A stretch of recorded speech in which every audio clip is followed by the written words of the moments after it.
Una ciudad y un niño crecen. Se transforman y se deforman juntos, arrastrados sin posibilidad de resistencia inmediata por la fuerza de un proceso histórico aparentemente ciego y sin sentido.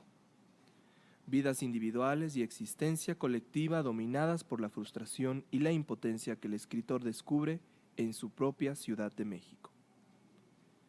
A lo largo de un relato ejemplar, verdadera obra maestra de la narración breve, José Emilio Pacheco lleva a cabo un implacable y lúcido ajuste de cuentas con la realidad que le tocó vivir a toda una generación. De tal suerte, al rescatar para nuestra memoria crítica uno de los trechos más aleccionadores de lo que ya vamos reconociendo como nuestro largo y accidentado camino histórico, el autor ofrece la mejor de las respuestas a la angustiada consideración final de su protagonista. Se acabó esa ciudad. Terminó aquel país. No hay memoria del México de aquellos años y a nadie le importa. De ese horror, ¿quién puede tener nostalgia? José Emilio Pacheco nace en la Ciudad de México en junio de 1939 y muere en enero de 2014. Ingresó a la carrera de Derecho en la Universidad Autónoma de México, pero la dejó para poder dedicarse a la escritura. Su obra abarca desde la narrativa, la crónica, la poesía, la traducción y el ensayo. Pertenece a la generación de los 50 o generación de medio siglo y es considerado uno de los escritores más importantes de la literatura mexicana del siglo XX. Fue profesor en universidades de México, de Estados Unidos, de Canadá y de Inglaterra. Profesor distinguido además en el Departamento de Español de la Universidad de Maryland y miembro del Colegio Nacional desde 1986. Tiene más de 20 reconocimientos en su haber, entre los que se encuentran el Premio Nacional de Periodismo de 1990, el Premio Nacional de Ciencias y Artes en el campo de la lingüística y la literatura en el 92, el Premio Reina Sofía de Poesía, el Premio Cervantes y la Medalla de Oro de Bellas Artes. Su obra narrativa destaca por la experimentación en nuevas estructuras y técnicas narrativas. Trató temas como las relaciones afectivas enmascaradas por su preocupación social e histórica de México. Publica 2 novelas, Morirás lejos en 1967 y Las batallas en el desierto en 1981. Bienvenidos al podcast Un libro, una historia. Mi nombre es Ricardo Aguilar. Yo soy Pao Galindo. Y como todos los lunes ya estamos listos para arrancar con una nueva historia y un nuevo libro. Así que bienvenidos a este podcast.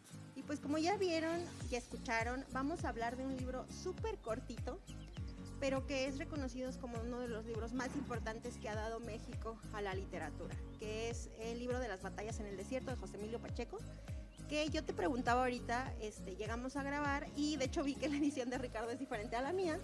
Mientras tú estabas hablando de la parte de que es la sinopsis, dije, ok, la mía es diferente, entonces pues no es igual, ¿verdad? Vamos a ver qué pasa, a pesar de que están editados por la misma casa editorial que es ERA. Y estábamos hablando de, oye, pues si te lo dejaron, no te lo dejaron, etcétera. Es un libro que normalmente muchas de las prepas dejan en su haber de literatura, en las materias de literatura. Si tiene un maestro que pues es buena onda, es un libro que normalmente lo dejan en esa época. Pero Ricardo no lo leyó en ese momento, lo leyó hace poquito por un club de lectura, me estabas contando. Y a mí me tocó leerlo en la prepa y luego lo volví a leer y ahorita lo volví a leer para el podcast. Y la verdad es que es muy nostálgico. Es un libro como muy, no sé, creo que a nosotros no nos tocó vivir en el México que retrata el libro. Sí, la verdad es que refiriéndome al libro, este libro yo lo obtuve hace muy poco en un intercambio de libros que organizo en el museo en el que trabajo, y cuando lo leí también coincido con Pau acerca de esta nostalgia del México que se fue, del México de los años 80, de los años 40. El libro fue escrito en 1981, pero la historia viene a partir de... Está ambientada en el 48. Exacto, está ambientada casi hace cerca de 80 años más o menos, 76 años casi, 77 años, imagínense nada más, ¿no? Estamos hablando de la infancia de una persona que ahora tendría eso, 80, 85 años. Que podrían ser nuestros abuelos. Nuestros quizás. abuelos, mi abuelo de hecho tiene 80 años, él nació en 1940, entonces por eso lo tengo clarísimo que más o menos es 80, 81 años. Y es increíble que la historia que cuenta José Emilio Pacheco en este libro es totalmente distinta de lo que hoy vemos en México. por supuesto, desde entonces ya había sus parteaguas, había también sus características y se vivía una época de una, pues, ¿cómo llamarle? De un anhelo por el futuro medio extraño, ¿no? Porque ellos ya creían que estaban mal en esa época. Yo siento que era algo alimentado porque el libro está ambientado cuando se acaba la Segunda Guerra Mundial. Entonces, a nosotros, las generaciones que nos están escuchando ahorita, muchas de las que nos pueden escuchar ahorita, que fueran jóvenes o chicos que están en la escuela, no les ha tocado pasar lo que es una guerra o una revolución armada. Porque yo recuerdo, mis abuelos ya no viven, pero yo recuerdo que a mi abuela le tocó la Revolución Mexicana. Entonces, Fíjate. Y pues no sabemos nosotros lo que es vivir con esa carencia o con ese conflicto. O sea, sí vemos todas las tragedias en la tele y demás, pero no vivimos en... Entonces acaban la guerra y todas las personas que regresan a sus trabajos, etcétera, viven influenciados por, en este momento pues gana la guerra, que pues obviamente es la fracción de Estados Unidos. Exacto. Y eso se empieza a, digamos que a permear en otras partes del mundo y como que eso llega aquí, ¿no? El libro retrata cómo empiezan a llegar esas costumbres agringadas, se puede decir, o extranjeras, y cómo las empiezan a adoptar y cómo empiezas a reconstruir una nueva vida. Yo creo que va por ahí, por cómo está construido el libro. Y descrito. Ajá, cómo está descrito, pero con los tintes de el México clásico que vivieron nuestros abuelos probablemente, ¿no? Exactamente. Fíjense que en efecto mucha de la historia de lo que se cuenta en este libro pues hace referencia bastante a lo que se vivió en la época de oro, como le llamaban a esa temporalidad. Recordemos que la Primera Guerra Mundial sucedió por ahí de los años 10, los años 20, 1910, 1920. En 1917 estaba consumándose una parte importante de esta Primera Guerra Mundial. Y una cosa interesante es que México siempre estuvo conectado a Estados Unidos de una u otra manera, porque en 1917, no sé si sabías, Pau, le llegó una carta a Venustiano Carranza, entonces presidente de México, diciéndole que Rusia le pedía a México que le echara bronca a Estados Unidos. Okay. De lo que fuera, lo que cayera. A cambio, Rusia iba a meter una infraestructura fuerte, importante, ideológica y culturalmente, para que los mexicanos tuvieran el nivel de vida, de esperanza de vida, de tecnología de Rusia. Bueno, antes no era Rusia, que era la Unión Soviética. Y entonces Venustiano Carranza dijo, ni más. Que va con el presidente gringo y dijo, mira, ¿cómo ves? ¿No? ¿Por qué? Porque Rusia, bueno, la Unión Soviética evitaba que Estados Unidos se interfiriera o entrara a la guerra, la Primera Guerra Mundial, porque sabían que entonces les iba a tocar tremendamente espantoso, ¿no? El asunto. Y Venustiano Carranza le comparte esto y a cambio, fíjense qué bien, qué cosas, perdón, Estados Unidos le manda a Venustiano Carranza las últimas tecnologías de Estados Unidos para que, pues, ¿cómo que se van a hacer como la Unión Soviética, no? No, mejor los agringamos, como lo dijiste hace un rato, esa frase interesante, ¿no? Sí, y bien que ahorita me pusiste a pensar, no lo sabía, realmente ese dato histórico no lo sabía, pero todos los países son influenciados por los países que de alguna u otra manera los conquistan. Sí. O con quienes hacen sus tratados de gobierno. Digo, yo creo que nos podemos poner muy políticos, y espero que muchos lo sepan, pero existen en el mundo muchos tratados económicos que se firman entre los países para hacer ciertas conveniencias, porque, por ejemplo, un producto que quiere pasar de un lado a otro, exportaciones e importaciones, tiene que pasar por cierto territorio, entonces tienen que estar todos equilibrados, de yo te voy a exportar no sé qué, tú me vas a transportar. Son cosas que bueno, en mi caso me tocó aprenderlas en la carrera. Pero al final de cuentas el país con la mayor solvencia económica es el que va a influenciar o incidir en las decisiones de los países que tiene bajo su control, como Estados Unidos a México, porque se rige de esa manera bajo los tratados que hay, que bueno, de hecho nosotros así como que creemos que es muy fácil y en realidad hay muchos tratados de fondo político que pues hacen que el mundo se mueva de la manera en que se mueve, por eso México funciona de la manera en que se funciona. Exacto. Por eso ahorita nuestro señor presidente, nuestro cabecita de algodón, no, dicen en Twitter. No me quiero poner política, pero yo sé. Bueno, ese hombre, por eso siempre tiene cierta vínculos o no, sino con el presidente de Estados Unidos, que no sé cuál está peor de los dos. Entonces, y tienen que hacer funcionar de esa manera. ¿Qué hubiera pasado si realmente nosotros hubiéramos sido influenciados económicamente por Europa y no directamente por Estados Imagínate, Unidos? ¿no? Yo creo que a lo mejor otra sería la historia, si Sí. los tratados serían diferentes. Nosotros, como saben, tenemos un tratado hacia el norte, que es Estados Unidos-Canadá, porque pues así está establecido, y de Estados Unidos hacia de México hacia Latinoamérica. Y son tratados que se firman a su vez, ¿no? Digo, ya nos pusimos como muy políticos, pero nosotros firmamos para abajo, para que Estados Unidos pueda bajar, pero ya tenemos una regulación y así funciona. Entonces creo que si nos hubiera conquistado otro país o nos hubiera influenciado económicamente, tal vez ahorita tendríamos otro tipo de modelo educativo, Sí. otro tipo de tecnología. Sí, totalmente, ¿no? No sé qué hubiera pasado, quizás hubiera estado mejor a lo mejor, quién sabe, no sabemos. ¿Quién sabe? Porque muchos de los países de Latinoamérica estuvieron influenciados por estas ideas del comunismo y el socialismo y no han terminado muy bien, que digamos.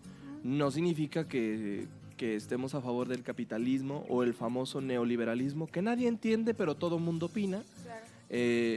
Pero, ¿por qué hacemos referencia a todo esto? Ustedes van a decir, ¿están dando ¿Qué tiene que ver noticias? con claro. ¿O qué? No, tiene que ver porque el libro cuenta un poco de estas remembranzas, de estas memorias que José Emilio Pacheco tiene a través de los productos que incluso se vendían. A mí me llamó mucho la atención que menciona las grandes marcas que hoy siguen dominando a México. Ya existían desde esa temporada y ya eran las únicas a las que se les compraba, por ejemplo. Y era la novedad en México, que Sí. llegara un refresco de determinada Exacto, marca. que se llamara de tal manera, Sí, ¿no? claro. Entonces sí tiene que ver esto que contamos porque es muy importante para nosotros que puedan entender que el libro también habla de una época en la que, como mi abuelo me contó, en 1940 la moda de Estados Unidos estaba muy fuerte en México, a tal grado que los coches más famosos, los clásicos, ¿no? Todos eran de estas marcas estadounidenses, no había otra marca dominante en el mercado. Mi abuelo fue un bracero, mi bisabuelo fue un bracero, perdón, que estuvo en Estados Unidos en 1940 y entonces él llegó de Estados Unidos hablando inglés, casándose con una mujer de origen libanés, que es mi bisabuela, que se fue a vivir a Salamanca, Guanajuato, porque los poblados internos en México eran la provincia, de ahí viene la palabra provincia. Eran los únicos lugares que todavía proveían aún, fíjense, de costumbres mexicanas. Pero Ciudad de México, Monterrey, Guadalajara eran ciudades con el estilo americano. En 1940, me hubiera gustado verlo. Sí, fíjate que yo he visto precisamente como por fotos y demás la ciudad, porque aquí el libro, creo que los movimos mucho, pero el libro está ambientado en la Ciudad de México. Así es. En lo que, antes era el Distrito Federal. CDMX, y está ambientado en la colonia Roma, que pues ahorita ya es una colonia fresona y hipster allá de México. Sí, claro, ¿no? Y muy famosa Muy ya. famosa. Y yo escuchando como entrevistas que le hacen a José Emilio venía de no me acuerdo de qué ciudad, de otra parte, no Sonora, Sinaloa, una cosa así, y llega a México y vive toda su vida en la colonia Roma, pero esa colonia Roma, la de 1940 y tantos. Y él retrata, si tú estás leyendo las páginas, tú retratas cómo era la avenida principal, o sea, de México, las colonias, la Reforma y todo esto. Muy parecido al libro por ejemplo, de Paseo de la Reforma, o muy parecido a esa onda de cómo retratan ese México, que si tú vas ahorita... Desapareció. Ahorita ves franquicias de hamburguesas, de farmacias, de carros, esa es la avenida, eso es todo. Ya las casas X, y en una parte los amigos de José Emilio, porque pues él ya falleció, hacen un documental póstumo de lo que él, y ellos retratan cómo era ese personaje, ¿no? Cómo era conocerlo, y sus amigos decían que él tenía muy buena memoria y que a él se le hacía así como de, ay, el ir a México y decir, aquí había una casa, no era un estacionamiento, aquí había no sé qué, y no es lo que es ahorita, ¿no? La metrópoli Sí. ya llena de negocios, que pues obviamente el mundo se mueve diferente. Yo te contaba, y tiene que ver como con eso, que él decía que lo entrevistan para la UNAM en el 2010 y él le preguntan sobre su libro, le dice, usted lo ambienta en el 48, o sea, dice, bueno, es que no nos dábamos cuenta del Edén que teníamos por ciudad, de lo bonito, colorido, clásico que era México con sus costumbres, con sus tradiciones y todas las influencias. Vivíamos en un paraíso. Ahorita es un caos. Y él le preguntan, o sea, a mí se me dio mucha risa porque tú lo oyes hablar, es vaciadísimo el hombre, o sea, era una personalidad súper graciosa. Yo creo que te hubiera caído súper bien, así como él está, o sea, de ese tipo de personas que dices, ay, señor tan ocurrente, súper chispa. Y le preguntan y le dicen, no, pero oiga, ¿usted sigue enamorado de la Ciudad de México? Y le dicen, no, yo creo que ya nadie está enamorado de la Ciudad de México, luego es un caos, la ciudad es un relajo de gente y de todo. Y él decía que pues eso, ¿no? La ciudad se transformó y empezaron a pasar como muchas cosas, claro. Y la ciudad ya no era tan bonita como en ese entonces. Y yo te decía ahorita, o sea, ¿qué pasaría si él todavía viviera? Yo creo que se pegaba en la pared contra todo lo que México está retratando ahorita. O fuera un crítico muy, muy importante para los cambios que está teniendo la ciudad, ¿no? En el libro retrata un pedacito, un fragmento donde dice que en la colonia Roma había o existían las casas todavía de la época del Porfiriato. Cómo las van derrumbando, van construyendo nuevos inmuebles, edificios habitacionales. Una característica que tuvo muy clara Porfirio Díaz fue darle una belleza única a la Ciudad de México de estilo francés. San Luis Potosí es muy semejante a estas grandes ciudades francesas porque pues metió mucha mano aquí también. Y si de por sí, Pao, ahora que vamos a la Ciudad de México, que vemos los corredores principales, los lugares turísticos, donde sobreviven estas casas de las que José Emilio Pacheco habla en el libro, estas casas porfirianas, quiero imaginarme la colonia Roma cómo era. Y que de hecho, comercial, la colonia Roma, y no aquí voy a hacer chiste de una conductora de Televisa, Okay. hay una película que se llama Roma. Ok. Que Roma también es una ciudad de Italia. Y luego confundieron cuando salió que dicen, ay, está haciendo una película sobre Italia. Y cuando en realidad Cuarón, el director, creció en la colonia Roma también, que era una colonia muy icónica. Y de hecho he visto muchísimos documentales y cosas donde muchos artistas, como que era una colonia de ese estilo, donde vivía gente de cierta posición económica en México, donde la mayoría después de ahí salieron muchos escritores, directores y demás. O sea, porque pues yo me imagino, como en muchos lados, era una colonia donde vivían personas que tenían acceso a cierta educación y que pues obviamente se van, o sea, a las principales universidades, y a partir de ahí son las personalidades que ahorita ya tenemos en México, pero que crecieron, ¿no? En esa parte de la ciudad. Y está el documento, bueno, la película de este director, que fue la que ganó el Oscar el año pasado de película extranjera, en la que retrata, tú vas viendo, la película está llevada a blanco y negro, a mucha gente no le gusta, se le hace muy aburrida, se le hace hueva y demás, pero retrata cómo era vivir en esa colonia. En ese lugar. Y cómo estaban las casas, los carritos. Pero Alfonso Cuarón... ¿Tú ya la viste? Yo ya la vi. Acuérdate okay. que ya, te conté un sí. episodio que dije, ok. Yo también ya sé, bueno, a mí sí me gustó la película. A mí en lo personal... Me acordé de algo. Sí, ya me acordé yo también de algo. ¿Cómo pudo haber hecho eso? Sigo preguntando. Y todos los deseantes que estamos riéndonos, pero bueno. Luego les contamos el chiste y el local. No, es una obligación, ¿verdad? Hay una escena en la película de Roma, no les van a decir cuál es la escena, para que la vean. Sí. Donde, pues, yo dije, ¿cómo un hombre puede hacer eso? No entiendo. A mí me dolería. Sí, entonces, ok, pues ya, cerramos paréntesis. Creo que me preocupaba más lo que estaba pasando. Dije, ¿cómo sí, que lo que en realidad tenía que pasar en la escena. Pero véanla. Oye, pero bueno, Alfonso Cuarón redacta habla de esta vida, pero ¿qué? ¿En los 70s? Sí, Cuarón crece entre el 70 y el 80 cuando es su infancia. Ok. Y él retrata... 70s, 80s. Retrata, si no me equivoco, sí es es mucho posterior a esto, sí. Pero retrata todavía la colonia Roma. De hecho, abarca 2 periodos, porque, bueno, vean la película. Pero es posterior, o sea, ya es un poquito más moderna, ya es tirándole a los 80s. Pero sigue siendo como el clásico, ¿no? O sea, obviamente ya hay muchas cosas, pero tú ves como todos los negocios clásicos, los carros, el cómo se vive en la colonia, y él hace una crítica social, ¿no? A partir de ahí él en realidad no quería hacer nada, él dijo, yo quiero contar la historia de mi nana porque a mí fue lo que me marcó y mi infancia de la Roma, punto. Y aquí igual, te digo, yo he visto que muchas personalidades crecieron en la Roma, en realidad, y si ustedes van, la colonia Roma es de las bonitas que todavía quedan en el DF, lo que es Roma, Coyoacán, son colonias muy bonitas. Pero ya es eso, o sea, ya son negocios. Ya es lo comercial, ya es lo moderno, ¿no? Y quedan algunos vestigios de casas, así como tú dices, antiguas. Las típicas casas que tienen como su tipo de cochera, el traspatio, o sea, que no son modernas, que no son los cotos, ni que son estas cosas del DF que el DF tuvo que construir para que tanta gente pudiera vivir ahí, pues ya no puedes vivir en casitas, ya ahorita todo el mundo vive para arriba porque la gente si no ya no cabe. Entonces se conserva. La casa de Cuarón, de hecho, tiene ya se volvió muy famosa después de la película, tiene como la marca de marquita, aquí se grabó Roma. Ajá, exacto.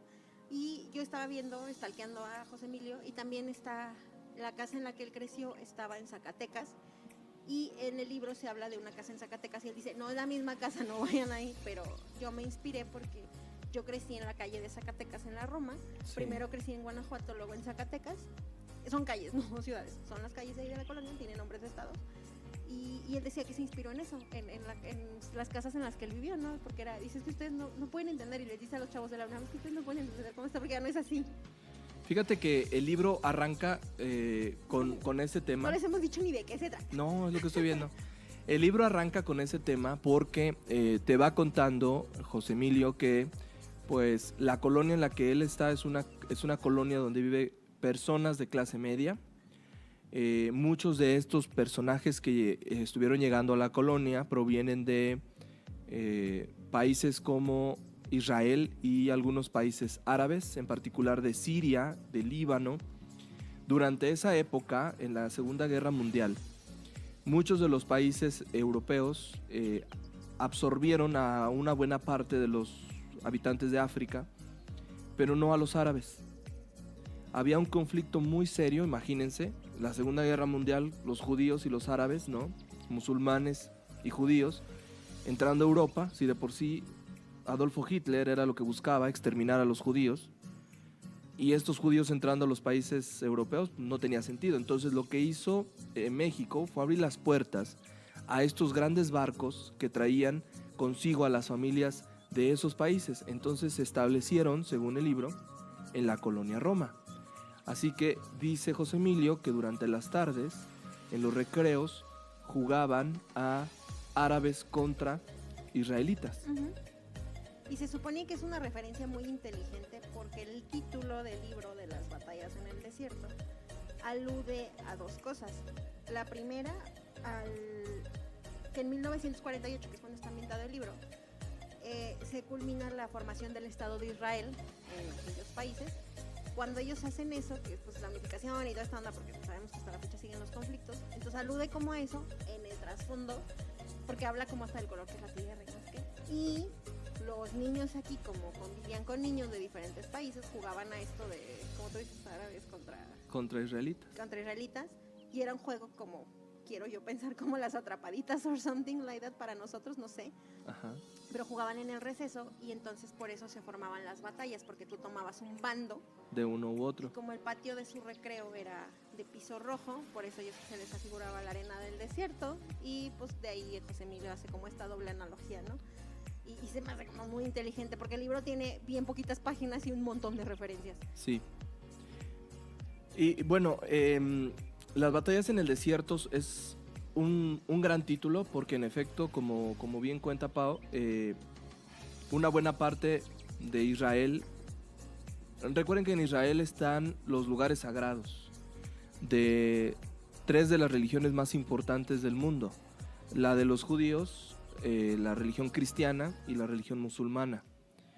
Desde siempre se han peleado por estos lugares santos.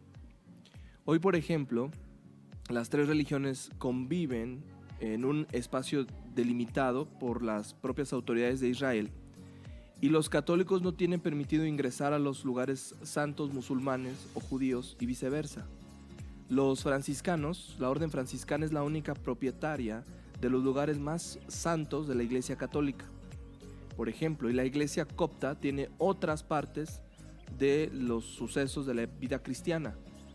¿Por qué resultan estas peleas entre árabes y judíos? Les voy a decir por qué. Porque los musulmanes se adueñaron de la mezquita donde está, se supone, el templo de Salomón, el templo más sagrado de los judíos. Entonces, la mezquita está puesta encima de lo que eran los muros, o se supone que el templo de David, el templo de Salomón, ¿sí?, de estos grandes reyes de la dinastía judía. Entonces imagínense para los judíos la humillación que significa que los infieles estén apropiados en el lugar más santo de su tradición filosófica, histórica y religiosa. Y para los musulmanes es un triunfo enorme porque resulta que en esa mezquita Mahoma asciende al cielo. O sea, pues con la pena, no nos vamos a quitar nunca. No es por un capricho, es porque aquí Mahoma decidió subir al cielo cargado por ángeles. O sea, es un conflicto espantoso. En esa época era lo que las noticias contaban. Entonces los niños de la época tenían una guerra porque, pues, ¿quién es árabe? ¿Quién es judío?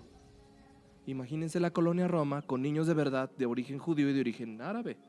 Que aparte como niño no entendías por qué, o sea, si ellos salían todos a jugar al recreo, probablemente porque he hecho en alguna edad como un barniz de, ay, la mamá de fulanito es no sé qué, porque es un libro contado desde, o sea, desde normal, ¿no? Del clásico, ahorita les digo cómo está contado, pero los niños no entendían, o sea, los niños eran, ¿No? Vamos a jugar porque tú eres de acá y tú eres de allá y tú eres más güero, tú vas allá, yo voy acá. Ajá. Pero en realidad ellos no, o sea, ellos no entendían como todo el conflicto, porque los niños no están pervertidos por lo que pasa en realidad. O sea, los adultos somos los que los influenciamos. Sí. De no te juntes con no sé quién porque es su mamá. Híjole, que ahí viene un pasaje, ¿verdad? Así, Sí. pervertidón, de donde los humanos contaminamos la mente de los infantes sin siquiera saberlo. Nosotros somos los sucios. Que de hecho, para contar precisamente de eso, porque, bueno, me regreso. Yo creo que hablar de política, de religión y de fútbol dicen que siempre es controversial. Sí, Entonces tú no le puedes ir, nosotros, por ejemplo, yo no soy religiosa, pero yo no puedo ir a criticar a alguien que sí lo es, claro. porque es su creencia, Sí. y eso se respeta. Es respetable. Y donde terminan mis derechos empiezan los del otro y viceversa, ¿no? Entonces, creo que es un tema complicado. ¿Qué pasa en el libro? Porque el libro toca como ese barniz de que son de diferentes culturas, El libro al final es una historia de amor, quiero que eso lo sepan. José Emilio cuenta que entre toda el caos del mundo, él decidió escribir una historia de amor barnizada por el caos. Una historia de un amor imposible, punto. Narra la historia, el libro está contado por Carlos, que es el protagonista de adulto. Él se acuerda, Carlos, de su infancia y cuenta este fragmento de su infancia porque fue algo que lo narró, como si en 10 años yo escribiera un pasaje de mi vida que me marcó y cuento así de, pues yo me acordaba que esto y esto, así tal cual. Carlos, de 8 años, es el que es el protagonista de la historia, aunque Carlos adulto es el que la cuenta. Carlos vive posterior a la Segunda Guerra Mundial en un México que acababa de, digamos, en el que estaba siendo muy influenciado por Estados Unidos, como ya les contaba Ricardo. Y en esta historia, Carlos va a la escuela, tiene amiguitos de diferentes orígenes, y todo el meollo del libro es porque Carlos conoce a Mariana, que es la mamá de un compañerito, y se enamora de ella. Punto. Eso es todo lo que les puedo contar de la historia. Es el eje central de la historia. Es el eje central de la historia. A partir de ahí creo que he visto muchas reseñas, de hecho sí quería ver qué tanto hablaban del libro, y dan como el spoiler más importante, que no se los quiero como dar al final, pero de lo que le pasa a Mariana y todo, pero es un niño que se enamora de la mamá de su compañerito, porque su compañerito, si no me equivoco, se llamaba Jim, Jim ¿sí? Y era gringo, estaba americanizado de alguna manera. y decía él que, pues, comparada con su mamá, Carlos decía que como comparada con la mamá de sus compañeritos, ella era una mamá joven muy bonita, que creo que es como muy normal. Yo creo que a todos en algún punto cuando éramos chiquitos, pues empiezas obviamente a desarrollar emociones, pues, tu cuerpo crece y demás, y llegas a decir así de, ay, qué bonito. Es como cuando te enamoras de un artista. Yo de chiquita decía, ay, Ricky Martin es lo máximo, y se me hacía súper guapo. O sea, es eso, es el ver, decir, qué lindo, La idealización qué por el amor perfecto. Ajá. A mí nunca me pasó con la mamá de un compañero porque No, a mí tampoco, pero no estaban muy bonitos, que digamos. no está nada. Pero sí con una maestra. Se llamaba Miroslava. Era guapísima. No era guapísima. Pero chiquito, Era guapita. no de prepa como, o sea, De secundaria, en primero de ok. secundaria. Acaba de pasar de primaria, obviamente, de sexto a primero, todavía estaba chico. Y es que en primaria siempre tuve maestras con una tendencia a ser hombre. Ah, ok. Ay, qué raro. ¿Muy Unas masculinas? maestras muy masculinas. Una maestra sí, una de mis maestras no. 3 de mis maestras eran lesbianas abiertamente. Ah, Sí, ok. claro. Se vestían. De hecho, de esas 3, Ajá. 2 eran transgénero. Oh my God. Sí, ¿en serio? eso no se los he contado, ¿eh? No me lo has contado. Oye, ¿en qué primaria estabas? No me lo habías contado. No, pues curiosamente caían siempre en mi escuela y, Ok. y- y Oye, bueno, fue qué lo cool. más chido porque una de estas maestras se vestía como hombre, tenía su vestimenta así como se vestía vaquero, ¿no? Ah, ok. botas, pantalón de mezclilla de hombre, camisa de hombre, y el cabello largo de mujer, era lo único que se dejaba. Ok. Y su tono así como muy fuerte. Pero era la maestra más abierta del mundo. Entonces, ella identificaba los primeros pasos de los niños. Es una maestra de 6º año. Identificaba los primeros enamoramientos imposibles que teníamos. Entonces, a veces había niñas que se enamoraban de los maestros, porque los maestros que tuvimos sí eran guapos, Ah, ok. curiosamente. Mira, ajá. Y esta maestra era muy comprensiva, y me acordé mucho de eso en el libro. Ah, ok. Yo a mí me pasó Con- con la maestra en la secundaria. Miroslav. Yo no de enamorarme, pero yo me acuerdo, y de hecho mis compañeras, si alguien de mis compañeras de primaria está escuchando eso, teníamos un maestro de computación, vete a saber cómo se llamaba, no tengo idea, pero lo cambian y llega cuando estábamos como en cuarto, quinto, y estaba, o sea, es como un maestro joven, es como si tú llegas a dar clase, Sí. ya nos ha pasado, que Sí, llegas sí. a dar clase una prepa y dices, no, mi amor, criatura, te llevo 10 años, o sea, pero que Uy. obviamente los chavitos sí te tienen la onda, ¿no? No, claro, sí. Digo, sí, yo he tenido alumnos que sí me han dicho así de, ay, maestra, o sea, ¿sabes? No, digo, y es normal porque, pues, sí, o sea, dices, comparadas, luego a veces digo, sí, no, pues con las otras maestras o con sus mamás, pues sí, hay punto de Ok. referencia, ¿no? Y yo creo que también te ha pasado, ya ves, Sí, que sí, de alumnos sí, que te dicen, ay, profe, o alumnas, ¿sabes? Entonces, sí nos ha pasado, y a mí me llegó a pasar con este maestro que era como, yo me acuerdo, no me acuerdo mucho de él, pero me acuerdo que era alto y que tenía ojos claritos. No sé cómo se llamaba, pero todas mis compañeras era de que querían llegar temprano al salón porque querían que el maestro les hiciera caso. Yo creo que el maestro se reía de nosotras y estas niñas, porque estábamos súper morritas, pero era como el decir, ay, está bien guapo, está bonito, y eso nada más porque tuviera ojos claros o algo así. Claro. Neta era como su rasgo. Pero eso es como ese enamoramiento de que dices, qué bonita persona, ¿sabes? Y ya, punto, se acabó. Sí, no vas más allá de buscar nada. Yo no me enamoré así, perdidamente como Carlos con Mariana, no. No a ese nivel. Pero, por ejemplo, sí me llamaba la atención y ese fue mi descubrimiento personal de que yo era bisexual. Ah, ok. Porque yo veía a mi maestra, entraba al salón de clase y algo en mí cambiaba. Era como un chip en mi cabeza que me decía, ya no puedes ser femenino, no sé, estoy contándoles más o menos cómo va. La veía y entonces decía, ay, esta mujer es tan guapa, sus piernas, porque siempre llevaba pantalones muy pegaditos, entonces yo le veía las piernas, la verdad. Yo le veía las piernas y decía, qué bonitas piernas. Era alta, de piel blanca, no tan blanca, unos ojos muy bonitos, como color miel, y siempre iba bien vestida y olía muy bien y usaba unos escotes que Dios guarde la hora. También la Sí, daba maestra, ¿para qué? clase, sí. Andaba yendo esas cosas. Pero bueno, digo, como maestros después, al paso del tiempo, tú vas descubriendo que no te puedes poner pantalones tan pegaditos, maestros hombres, porque las niñas ahora ven todo. Sí, ya son más... Y perdón, pero las generaciones ya están No, más también pervertidas. están, digo, no lo decimos así al tanteo, ¿eh? No, Lo estamos diciendo porque en experiencia porque nos ha los dos ocurrido. damos clase y hemos dado clase en secundaria, en prepa, Sí, sí. con chavitos que ya tienen la hormona todo y No, nosotros no. estamos jóvenes, entonces se les hace fácil.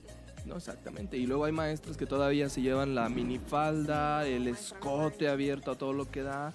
Y bueno, pues uno alimenta las fantasías de los niños Claro. y no sabes a dónde puede parar eso. Y la neta tú sabes, o sea, por ejemplo, Sí, te das cuenta. yo doy clase y les voy a contar algo. Les voy a contar algo que me pasó en una secundaria en la que yo daba clase con Ricardo, de hecho. Uy, Les daba clase en la mañana a los chicos de tercero de secundaria. sí, Y tú te acuerdas, ¿no? ¿Qué grupo era? sí. Y a mí me pasaba, yo normalmente, obviamente para ir a trabajar me he visto diferente. Cuando voy a dar a otros lados me he visto diferente a cuando estoy en mi negocio o cuando ando en la calle o así. Pero me he visto muy casual. Me pasó un día que yo llevaba una blusa de botones, o sea, una blusita de botones. Normalmente yo llevaba suéteres y demás. Para las personas que no me ubican, yo tengo muchos tatuajes. O sea, tengo tatuajes en diferentes partes del cuerpo estratégicas. Tengo un tatuaje específico en el escote. Ah, no, ¿verdad?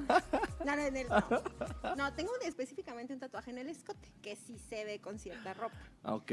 Yo trataba de tapar un poco los tatuajes, porque a pesar de que ahorita ya es como, ya no es un gesto restrictivo para un trabajo, sí trataba de no dar como ese ejemplo a mis alumnos o explicar y demás, ¿no? Entonces, y bueno, también yo sé cómo llevar una No, y además son privados, ¿no? O sea, tú sabrás por qué Sí, te los yo sabré, pusiste y no quieres que el alumno ande ahí. Oiga, maestra, ¿y ese por qué? O sea, te distrae al final. Sí, claro. Entonces sí buscaba como cierta ropa y de camisitas de manga larga o algo, no sé, así buscaba irme de cierta ropa. Un día yo llevo una blusa que el primer botón normalmente sí me lo cerraba, o sea, bueno, era una blusa como con un cuello que no estaba hasta arriba, o sea, tapada hasta arriba de monja, no, sino con un cuello decente, pero el primer botón yo nunca me lo abrocho por maña, es algo Costumbre. mío, sí. Ese día me fui a la escuela, yo tenía que llegar a las 6:40 a dar clase, a veces eso no podía pasar, entonces yo llegué tarde ese día, barriéndome, y llegué, no me había tapado, y se nota la parte de que sobresalía de mi tatuaje. Un niño, hombre de los que daba clase, me dijo, maestra, ¿tiene un tatuaje entre tal? Y yo... Entre el pecho. Ajá, y yo así de que dije, la madre, o sea, sí se me veía, ¿no?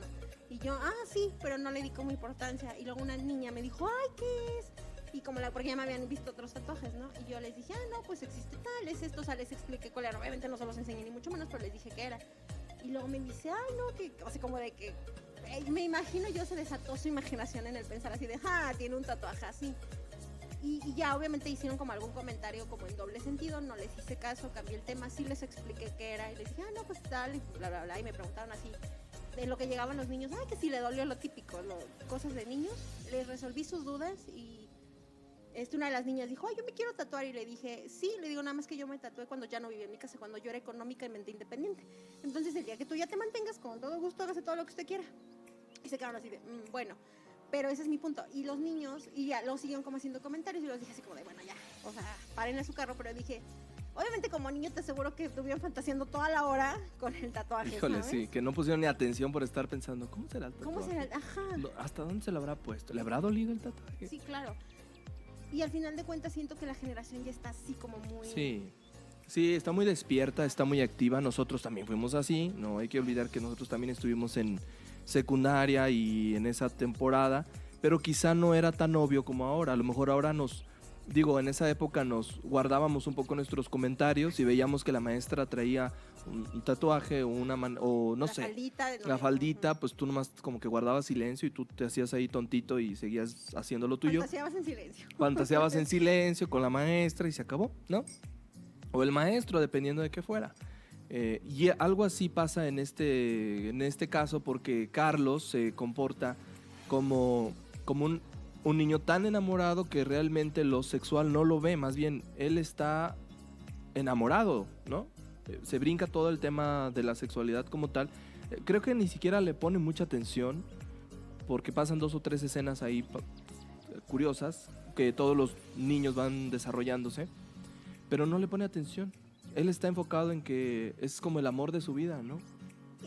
Yo creo que todos entendemos la palabra el amor platónico, que Ajá. habla, digo, no voy a poder explicar filosofía, pero esa raíz de Platón y todas esas ondas, porque ese dice amor platónico.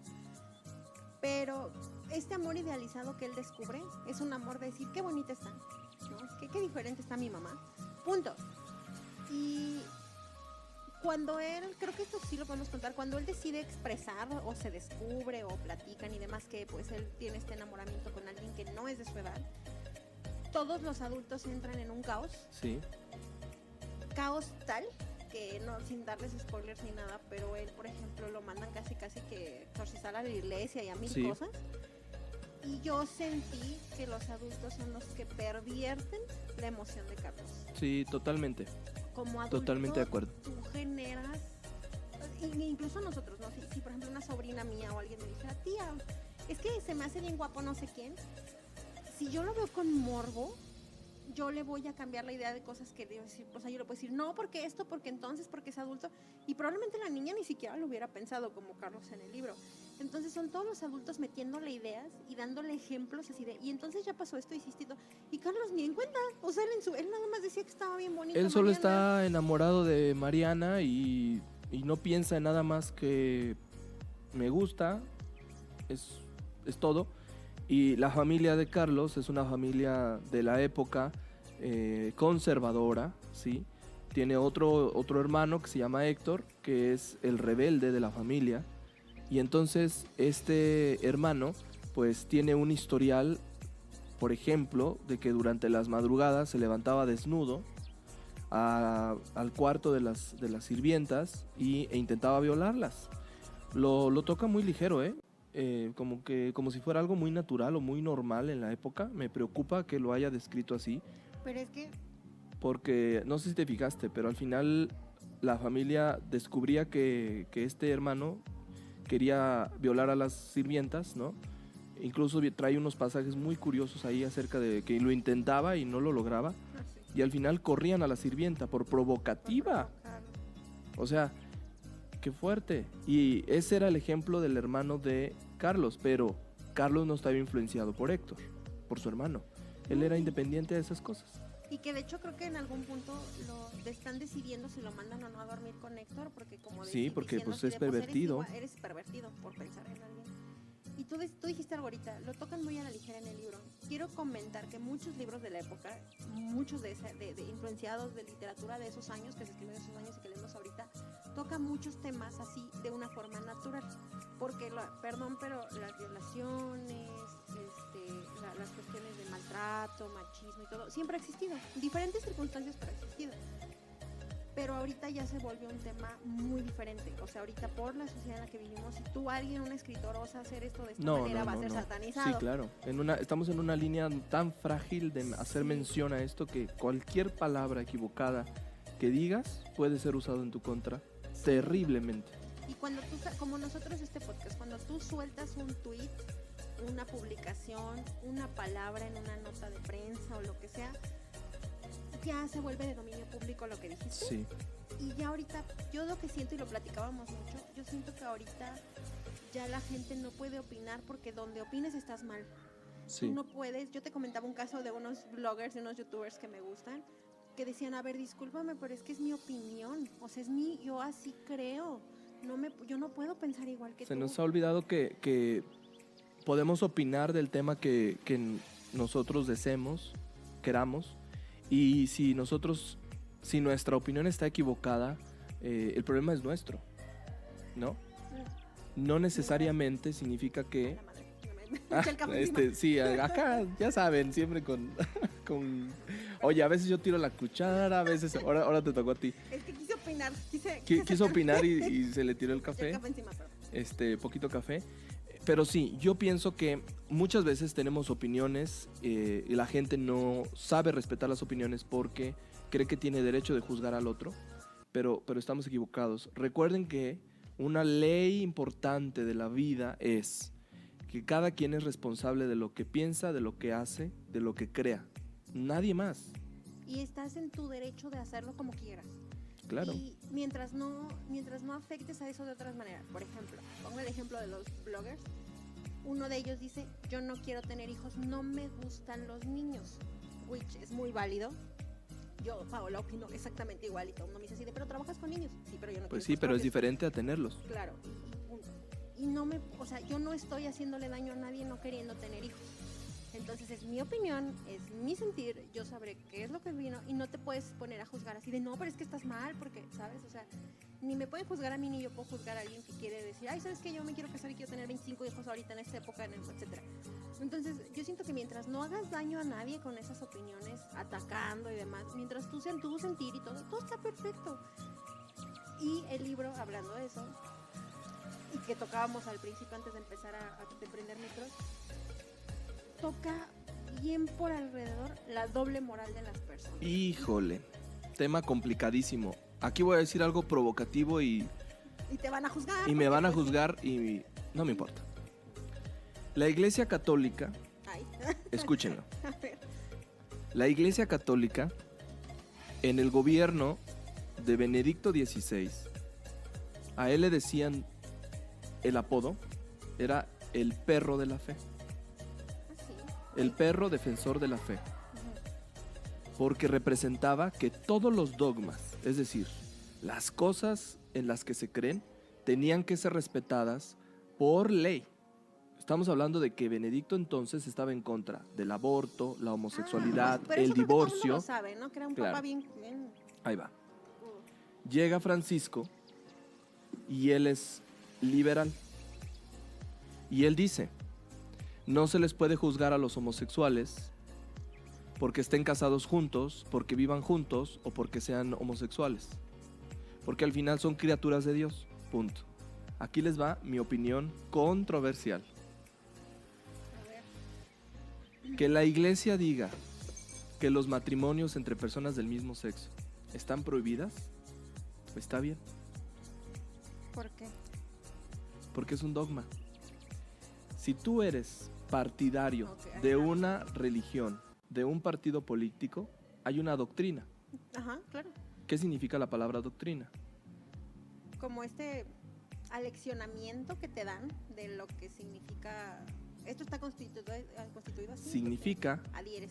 exacto, que por tu libre albedrío tú te acercas a esa doctrina, tú eres parte de esa doctrina, y si estás dentro de esa doctrina es porque crees en lo que la gente de ese agrupamiento, de esa sociedad, te lo está imponiendo. Si tú no estás de acuerdo con la doctrina, Te sales de ahí. pues sí. Entonces, ¿cómo es posible que muchos de los que critican este tema digan, no, es que la iglesia no sé qué? Es que entiéndanlo, la iglesia tiene sus reglas y tiene sus propias La dogmas. iglesia es una institución. Es una como- institución, y sí, si tú no quieres que te critiquen en ese tema, salte. Y entonces haz lo que quieras afuera. Yo en lo personal estoy a favor del matrimonio entre las personas del mismo sexo, pero cuando la iglesia dice, no, y los condenamos, está bien, es su bronca, es una institución. No, y tienes razón, es como cuando tú, el ejemplo más domi, tú vas a escoger una escuela, Ajá, una universidad, a lo mejor chiquita no, pero vas a una universidad y tú dices, y te dicen, el reglamento de esta universidad es este. ajá, Ejemplo, en la universidad donde yo estaba en la prepa, bueno, era prepa uni, tú no podías llevar el cabello largo como hombre. exacto. No te gusta esa regla, busques una donde sí lo dejen. Claro, Aquí no se puede, claro. porque aquí creemos que bla, bla, bla. Y tú dices, pero es que no, aquí no se puede, o sea, Hay una regla, Hay una hay un regla adoctrinamiento, que- hay una conversión del pensamiento de las personas de esa escuela, y por eso está prohibido. Entonces, porque es una institución económica al Por final, como supuesto. la iglesia. claro, es Igual una que un institución, banco. igual que un banco. Tú quieres ir al banco y sacas una tarjeta y te dicen, aquí te vamos a cobrar 100 pesos al mes. Si tú no quieres pagar eso, búscate una que te cobre 50. O no pertenezcas O no a ninguna perteneces a eso. Exacto. y te sales del sistema. ¿A qué va este comentario? ¿Por qué lo hice? Porque estamos bien en tendencia a que si alguien opina algo contrario a lo que todo el mundo dice que está bien, está mal. Y entonces satanizamos, criticamos, juzgamos. Debemos reconocer una cosa, y este libro nos enseña a eso, y Carlos es el mejor ejemplo para recordarnos que no podemos juzgarnos y criticarnos por nuestras opiniones, por nuestros preceptos, por nuestros conceptos, porque son nuestros. Nosotros sabremos qué hacemos con ellos. Y Carlos tiene este terrible mal que la sociedad no ha, de hecho se ha intensificado, ¿no? Desde ese libro para acá se ha Sí, yo intensificado. te decía, si José Emilio Pacheco viviera ahorita... le daba No, así, hombre, contra le la da el pared. patatús otra Sí. vez, ¿no? Pero Carlos se enfrenta a su propia familia, que dice, hay que mandarlo hasta con un sacerdote para que se confiese, Para que porque le saquen esos impuros pensamientos. esos impuros pensamientos, y esto se los puedo contar, ¿qué le dice el sacerdote? Sí, sí. Ok. Cuando Carlitos llega, imagínense un niño de esa edad, que dice, estoy enamorado de mi maestra. Me gusta, es como el amor ideal que yo quiero para mí. Llega con el sacerdote, y el sacerdote le pregunta al niño en confesión. Un sacerdote, acusados. Le dice al niño y le pregunta, oye Carlitos, ¿y cómo es ese amor? Cuéntame. ¿Has tenido pensamientos con tu maestra? ¿Te has imaginado tu maestra de otra manera? Ah, no es tu maestra, ¿verdad? Es No, la mamá de este... después, Perdón, ya estaba yo proyectándome. Proyectando. No. ¿Has visto a la mamá de fulanito de tal desnuda? ¿Estaba desnuda cuando la viste? O está, fíjense cómo le empieza a meter ideas, y que Carlitos de así como de, así como ¿qué? No, nada de eso, ¿no? Ajá, y que Y llega a la parte más caótica del sacerdote. ¿Te has hecho tocamientos indebidos? y usa una palabra bien específica. Ay, qué fea. Y me cayó mal, ¿eh? A mí también. ¿Has hecho...? Ahí les va, espérate. Me voy a preparar como sacerdote. Hijo mío, ¿te has hecho tocamientos inapropiados? ¿Has llegado al derrame? Ay, cuando dice esa palabra ¡Qué horrible! Yo me sentí sucia. Sí, ¿Sabes? yo también. O sea, dije, ¿qué onda con el padre? Uy, padre, si le contara. No, bueno. Pero lo vamos a tener que poner explícita esto otra vez. Pero es una, o sea, ve qué palabra está usando. No sé, Fíjate. yo creo que a ti te pasó lo mismo. Cuando escuchas ese término dices así de "Iu", Es repulsivo, Ajá. es repulsivo. Y que un adulto esté haciendo que el niño, sugestionando el pensamiento mental del niño para que, de hecho, no es que no les quiero decir, pero Carlitos después se queda como pensando en eso así de ¿cómo? O sea, Carlitos lo ¿qué analiza. significa? Ajá. ¿Qué significa que yo tenga que hacer eso y llegar al derrame, como dice el padre? Porque él ni en cuenta. Porque el padre lo peor es que le explica cómo sucede y entonces dice Carlitos, pues aprendí algo nuevo, pero ahorita no me interesa, digo, puedo hacerlo y de hecho lo quiero intentar porque el padre me contó que era eso. Pero no, yo sigo enamorado de Mariana. Claro. Y no quiero intentar hacer eso, pero ya sé cómo es porque el padre me lo dijo, ¿no? Ajá. O sea, increíblemente, el padre le da las herramientas que tenía que haber descubierto él solo. Exactamente. Y de hecho, sí, o sea, está bien creepy que sea un sacerdote. Híjole, me dio Perdón, pero es un padre hablándole a un niño de 8 años. Exacto. Que el niño te está diciendo que está Exacto. enamorada. No digo, obviamente en ese tiempo creo que las creaciones eran mucho más inocentes. Porque mi mamá, mis tías me han contado así de, ay, no, pues nosotros nada que ver con los niños de ahora, como dicen los papás, ¿no? Sí. Pero yo a la vez veo a mis sobrinas y digo, yo trabajo con niños y creo que una regla de oro es cuando un niño te pregunta esto, oye, ¿por qué tal? Como adulto tú tienes que decirle, ¿por qué me preguntas? Para ver en qué línea de pensamiento está el niño antes de responder, porque el niño te puede decir, oye tía, ¿qué significa porno?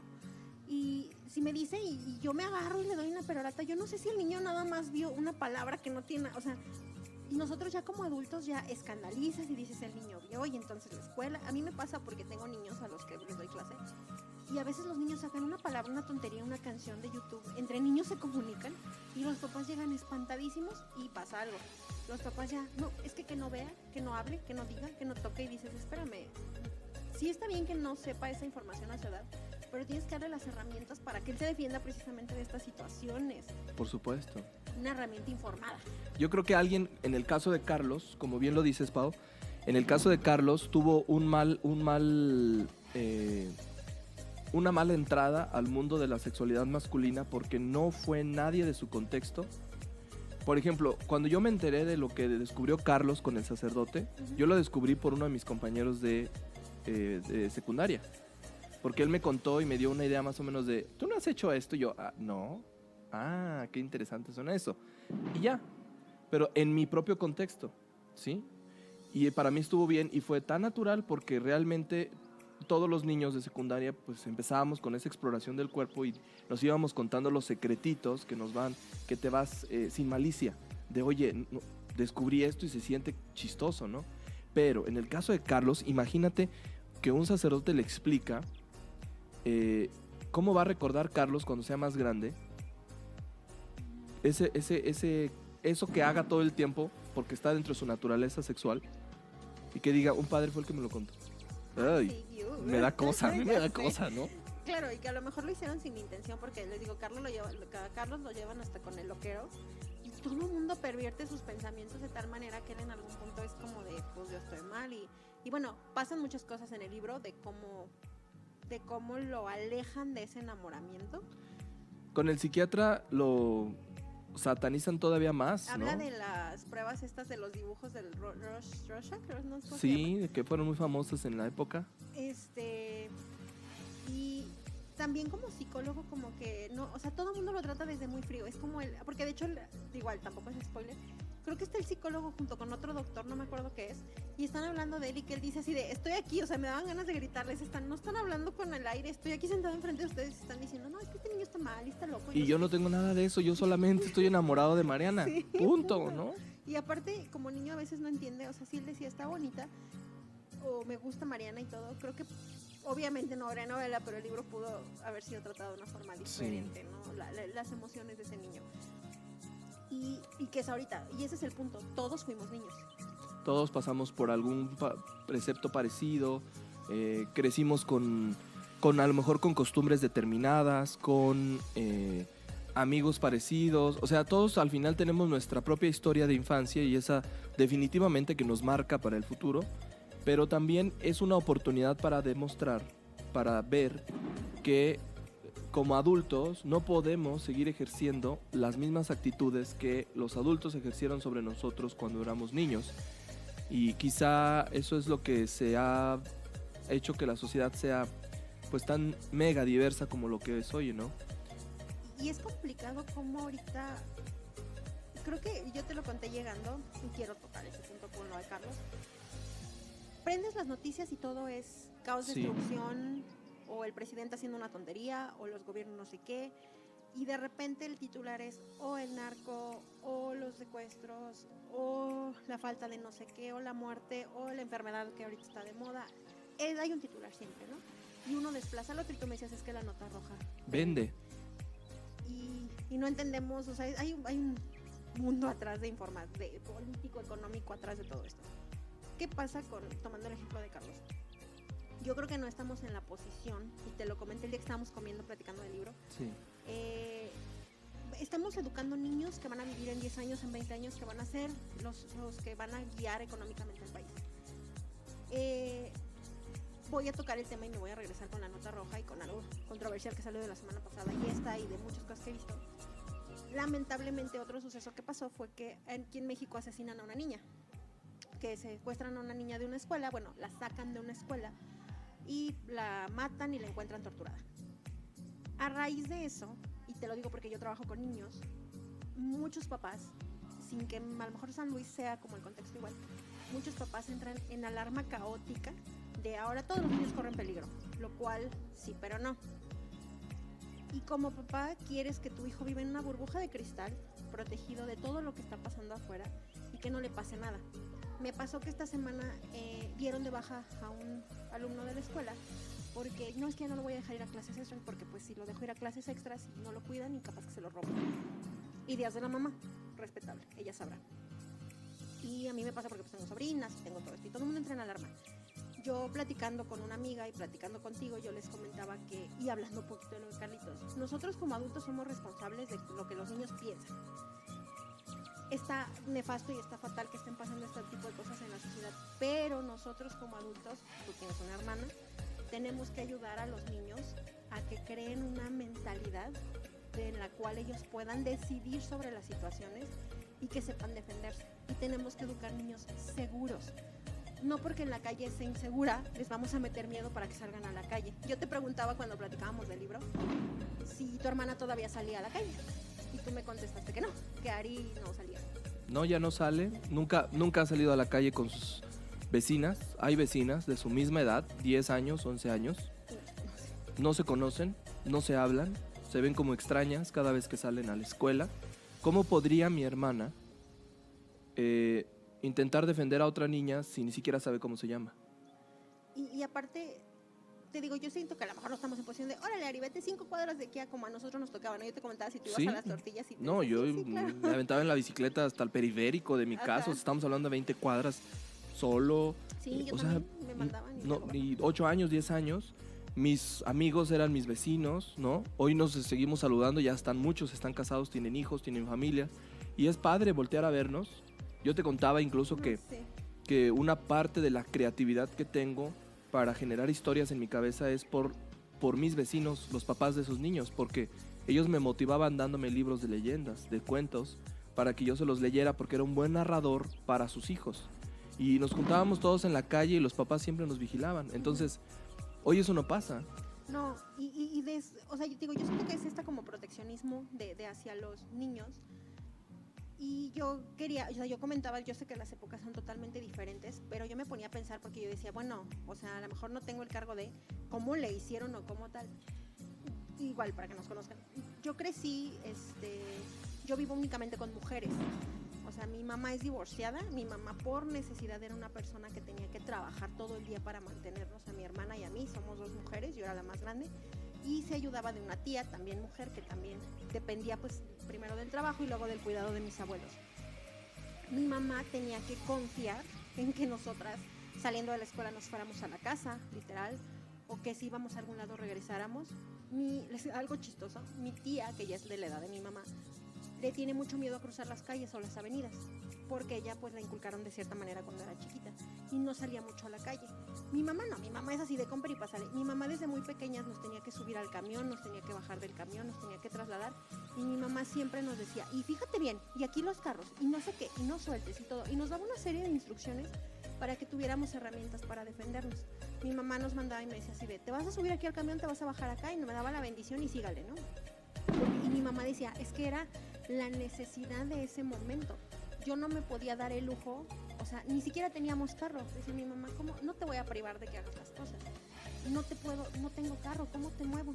O sea, te enseño a subirte a un camión y voy a confiar y te estoy dando educación y no hables con no sé quién. Y siempre nos estaban como educando de muchas cosas. Mi mamá se tomaba ciertos momentos cuando podía para explicarnos esto está bien, esto está mal, esto es una exageración, esto es así. Y yo siento que fue una forma correcta de educar a dos niñas, porque yo puedo hablar así como muy de, ay, pues sí, pues pasa. Yo no estoy exenta de que me pase nada en la calle, pero no por eso no voy a salir y voy a estar con miedo. Y voy a decir, no, es que no voy a ir a trabajar, ¿por qué no? Porque tengo necesidad. Entonces yo siento que tiene que ir por ahí. Nosotros a los niños no les tenemos que decir, no salgas, no lo lleves, no lo pongas, no hagas, sino darle las herramientas para que disciernan entre esto está bien, si me habla esta persona no sé qué, me puedo defender. ¿Qué puedo hacer? ¿A dónde, con quién puedo pedir ayuda? Porque tu mente se vuelve más ágil y dices, en caso de que pase algo, sé que puedo correr con el vecino, con la persona de enfrente, con el de... Ahora ya no puedes hacer eso. Porque no conoces a nadie y porque no sabes cómo es la persona. Y como adulto nos puede pasar, como bien lo dices. Pero, ¿qué hubiera pasado, como bien dices, si tu mamá no les hubiera dado las herramientas para aprender a defenderse y a discernir por ustedes mismas? Probablemente, hoy que están pasando todas estas cosas en México, que obviamente ha aumentado, pero que siempre han pasado, a lo mejor estarías en tu casa con miedo y ¿sabes qué? Mejor me aíslo, ¿sí? Te privas de muchas cosas porque no vaya a ser. Digo, al final de cuentas, todos estamos expuestos y no solo a eso, ¿no?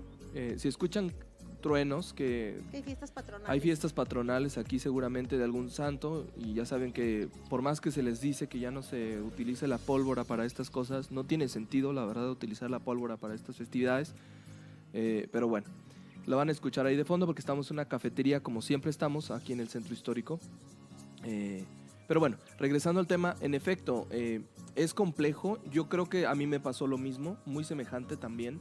Yo en la actualidad sigo siendo una persona pues muy abierta, salgo a muchos lugares, pero obviamente tengo mis restricciones de aquí no me meto, aquí en esta zona tampoco.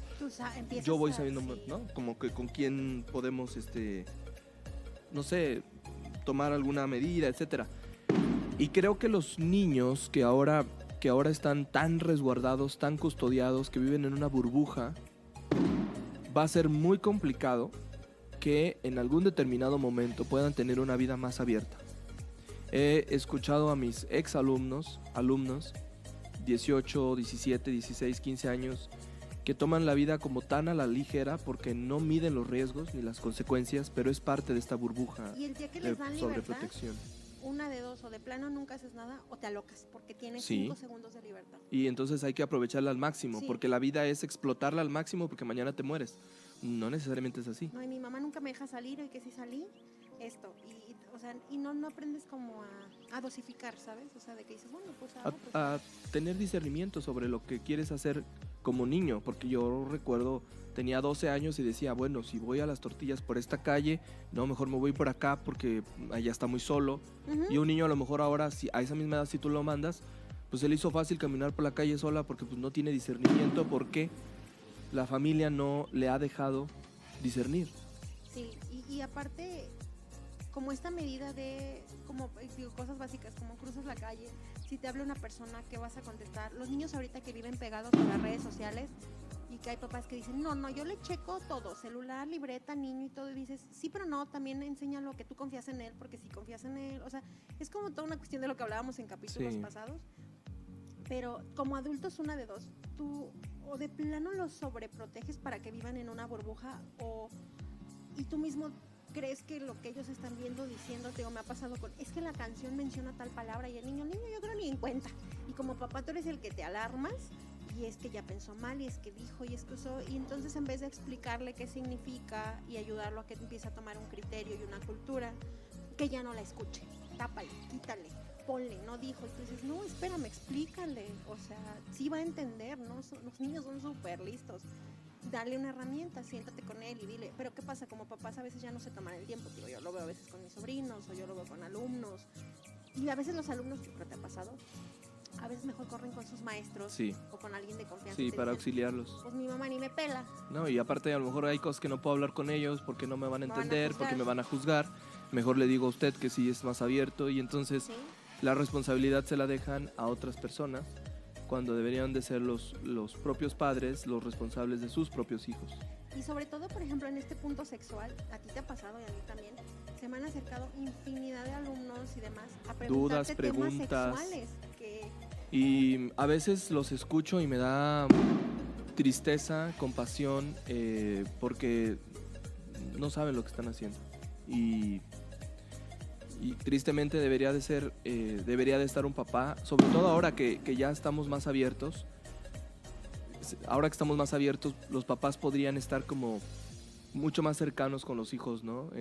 Si yo tuviera hijos, que no sé si vaya a tener o no, o decida tener o no, pero si yo tuviera un hijo adolescente, yo creo que yo sí me sentaría a la mesa a explicarle todo cómo es el proceso de vida de un hombre. Físicamente, naturalmente, no en ideología. Pero físicamente, mira, te va a pasar esto, vas a experimentar esto, no está mal, ¿sí? No es un pecado, no es un error, no es esto. Tú debes de saber si quieres o no quieres, si puedes o no puedes. Fíjate que No sé. a mí me pasó algo curioso, que ahorita me acordaste. A mí me juzgaban mucho en la escuela cuando era más chiquita, porque yo usaba muchas minifaldas y tenía como un cuerpo bonito cuando estaba en primaria y estaba desarrollada comparada con las niñas de primaria. Y mi mamá me permitía, de hecho ella me las hacía, usar minifaldas y blusitas y todo, y mis tías se súper alarmaban. Y mi mamá decía, es una niña, no tiene nada de malo. Cuando mi mamá se entera que yo tengo mi primer novio, como en serio, como en esa parte, mi mamá decide sentarse conmigo poco antes de eso, pero luego ya en esa época más. Pero yo me acuerdo mucho una tarde que mi mamá mandó a mi hermana a jugar a casa de mis abuelos y me dijo, ven, te quiero explicar que a las niñas les pasa un proceso, que es así, así, así. Ella me empieza a contar lo que significa la menstruación para las niñas. Me explica cómo se utiliza una toalla sanitaria, cómo toda esta cuestión. Me explica cómo fue el proceso de ella, o sea, no así tal cual descriptivo, pero ella me dice así como de, bueno, pasa esto, te puedes embarazar así, yo me embaracé a tal edad. Me empieza a contar como cosas de ella que te puedo decir, me asusta, que te puedo decir que a mí me unieron en ese momento con mi mamá. Y yo salí, tuvimos toda una tarde, de hecho me acuerdo que hasta se fue la luz y ya estábamos platicando casi a oscuras, fueron como 3-4 horas de plática, yo salí, me dijo, mamá, órale, cáigale. Me acuerdo mucho, puedo decirte exactamente qué ropa traía yo, y mi mamá me decía así de, nunca te avergüences de tu cuerpo, no te avergüences de lo que te está pasando, o sea, es maravilloso esto, respeta tu cuerpo, o sea, mi mamá me dio como muchas cosas, pero me dejaba esa parte, o sea, de verdad, y mi mamá, digo, tiene muchas cosas, no es perfecta ni mucho menos, pero tuvo a bien esas cosas, ella sin saber, y de hecho, mis tías así de, ¿cómo puedes decirle a una niña? ¿Cómo puedes estar? Y mi mamá decía, pues es que tiene que saber, y ella tiene que cuidar su cuerpo. Mi mamá veía que yo estaba más desarrollada que las niñas de quinto o sexto de primaria, y ella me dejaba usar cierta ropa, obviamente con ciertas restricciones, pero ella me decía, no te avergüences de tu cuerpo, tú, o sea, no te tal, luce esto, busca esto, si te gusta tal. Ella como que siempre buscaba darnos como de que confiáramos. Yo podía llegar, yo me acuerdo que dije, mami, quiero un labial, ¿para qué lo quieres? Le expliqué por qué lo quería, me compró un labial. Sí me explicó, o sea, cosas que mis tías, es que ¿cómo se le ocurre? Y mi mamá, pues me lo está pidiendo, no tiene nada de malo, lo que quiere es esto, punto, no se lo va a llevar a la escuela. Claro. Y te digo, ese tipo de cosas siento que ahorita ya no, ya los papás, no, es que esto no, es que tal. Y yo me acuerdo que mi mamá me explicó y yo fui, creo que bendecida en ese sentido. No sé si lo haya hecho con mi hermana, desconozco, pero a mí me tocó que se sentara y me explicara cómo es un embarazo, cómo procreas un niño, cómo te cuidas de una menstruación, o sea, te lo juro. Y el día que me pasó yo dije, ya me lo habían explicado. De hecho, llegó ya no te espantas, ya no hay pensamientos extraños, ya no te cuentas historias porque tú ya estás preparado mentalmente para lo que va a venir. Y es que mi mamá es lo que nos falta, ¿no? Mi mamá decía que cuando ella estaba chiquita y a partir de que las niñas tenían su menstruación, que ella decía que pensaba que si tú besabas a alguien la podías embarazar. Y mi mamá vivió mucho tiempo pensando eso. Y mi mamá dice, yo no quiero que pienses ese tipo de cosas. No es por ahí. Vamos, híjole, estamos sufriendo ya está, yo creo que ya vamos a morir aquí con el podcast porque el ruido está espantoso. Seguramente hay una fiesta, como les contábamos, una fiesta patronal y ay no, a veces son tan egoístas, ¿no? No se dan cuenta que afectan a otras personas, como bien lo han publicado cada vez más, niños autistas con algún síndrome o un espectro, animales, con estos truenos espantosos. No hay necesidad, pueden hacer otras cosas. Bueno, vámonos. Y pues les digo, bueno, regresando como a esta parte, les recomendamos mucho leer el libro. Sí, definitivamente. Porque habla como de este amor imposible, que es de un niño hacia un adulto, con tintes de crítica hacia el México de esa época. En 68 páginas, es súper cortito. Y el libro está súper barato. Si ustedes lo consiguen, lo pueden encontrar de 50, 60 pesos, o sea, no es nada comparado con lo que cuestan los libros. Hay ediciones un poco, de hecho el del Carlos traía por ahí la etiqueta. Sí, trae de 40 pesos en Sanborns y trae 70 páginas. Y este fue uno de los libros que se publicó cortito, en un suplemento de periódico, como antes se publicaban los libros. Y luego lo reunieron y pues ya lo publicaron una editorial que está caracterizada por sacar primeras ediciones de muchos autores mexicanos. Existe una película que se llama Mariana Mariana, yo no la he visto. No sabía que existía. Del 86-87 esa película, se llama Mariana Mariana y habla como de esta historia retratado. Tiene una obra de teatro que ya no se hizo, pero que se hizo en su momento en el 2011 y tiene una canción escrita por Café Tacuba que se llama Las Batallas. Le dedican una canción a Mariana. Entonces tiene, por lo que representó la obra, como que le han tratado de hacer muchos homenajes, por lo que significa, por el tipo de crítica, por todo. Entonces es un libro bien cortito, la verdad lo lees en 40 minutos, lo encuentran hasta en audiolibro, creo que es de 1 hora en audiolibro en YouTube. Uy, bien Entonces, rápido. Lo puedes encontrar en digital, lo puedes encontrar impreso, lo puedes encontrar en audiolibro y el audiolibro es gratis en YouTube, entonces si no, pues lo pueden escuchar. Yo me imagino que se van a maravillar por el México de ese momento. ¿Y qué más? Y todo esto que estuvimos hablando lo van a encontrar inevitablemente en el libro, entonces ya ustedes sacarán sus propias conclusiones, crearán sus propios recuerdos a partir de lo que lean y también tocarán algunas fibras sensibles y les harán recordar también sus propios inicios en esto de los amores imposibles. Igual y que ahorita de hecho nosotros estábamos como pensando que hoy no les contamos como una historia en particular, pero les contamos muchos pequeños fragmentos, ¿no? Sí, de fue muchas como pequeñas historias, hoy no así hubo una es. historia grande. Y ya no nos queremos alargar más porque de verdad no hay como una de esos grupos como de Hay banda de guerra y la bueno, iglesia y todo. Hoy no es el reggaetón de la cafetería. hoy no, hoy nos falló la cafetería con el reggaetón, pero ¿qué tal la plaza pública, el centro histórico? Sé que son parte de las tradiciones y las fiestas, pero bueno. Pero sí, estamos aquí. Bueno, no sabemos qué tanto Ahí les vaya a está. llegar el ruido, pero... Sí, a ver qué tal ahora en la edición. Y por último, pues les queremos recordar las redes sociales. Cuéntame, Ricardo, porque vi que el Facebook, te contaba ayer, que va súper bien la página de Facebook. Increíble. Y queremos invitarlos. Sí, en la página de Facebook, Un Libro, Una Historia, o como @podcast de libros, ya tenemos 500 seguidores en una semana. Gracias a todos los 500 seguidores, es increíble.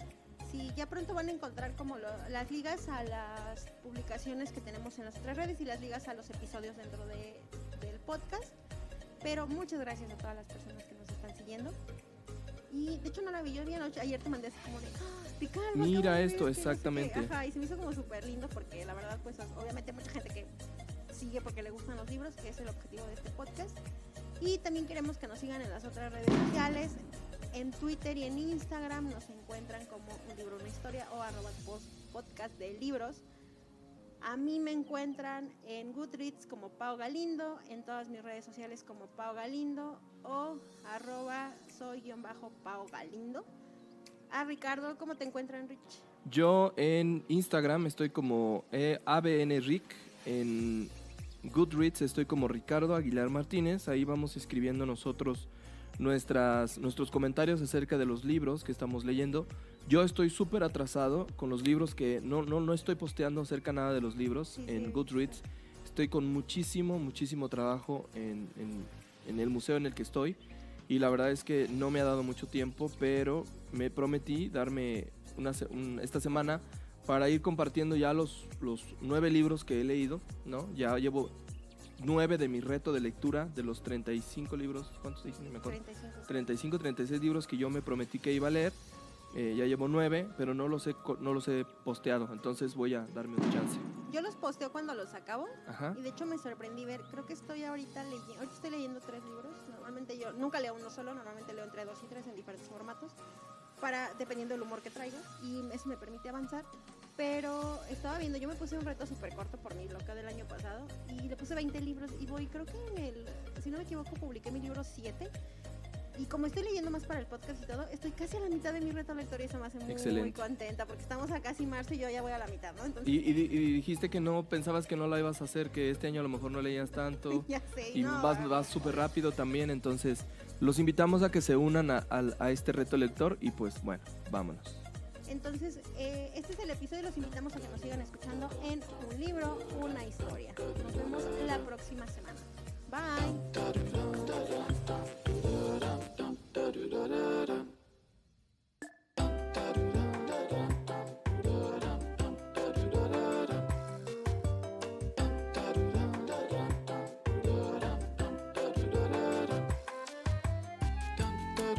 Da da